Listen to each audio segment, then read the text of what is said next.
Ce qui est ancré dans les mémoires est une conception tout à fait décevante de tout ce que nous pouvons adhérer en tant que nous-mêmes. C'est une délimitation.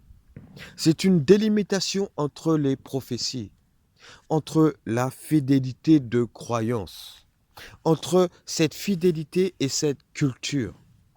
Ce sont des dimensions que nous devons emprunter depuis qu'il a été déterminé pour tant et telle personne de telle nation qu'elles seront retranchées définitivement. Peu importe le caractère spirituel, psychologique ou encore social de ces personnes, il faut savoir ne pas se retourner. Car derrière, c'est le soutien de nos villages, de nos pères, de nos grands-pères, des pères de nos pères. Moi-même qui suis le petit-fils d'un Bakongo, Batekoa, moi-même qui suis son petit-fils, son héritier, qui est héritier d'un diadème aujourd'hui dans la traduction, dans l'histoire de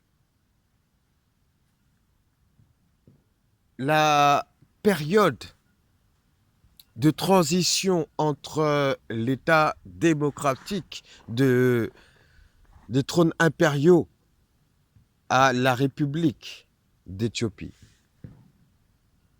Un Bakongo qui reçoit un titre royal. À l'époque, ce n'était pas la considération de prince. À l'époque, mon aïeul a reçu le titre de race, la consécration à travers tous les âges,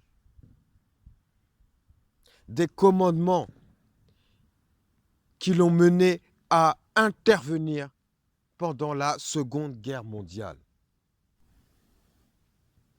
La traduction elle-même de son devoir est l'interruption des commandements de la Belgique qui ne faisait que d'appeler les Bakongo au massacre.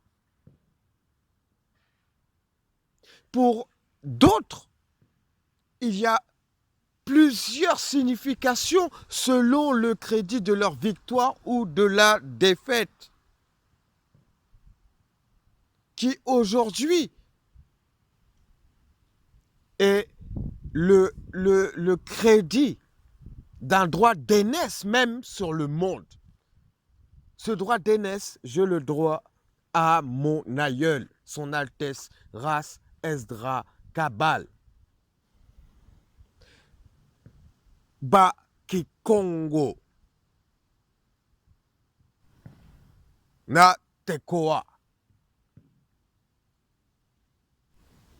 Je ne cesse même de penser à lui, je ne cesse même de me dire, mais oui, mais sans lui, à quel degré même Zembe na Kikongo Bisona Bisono m'aurait regardé lui-même, Kingi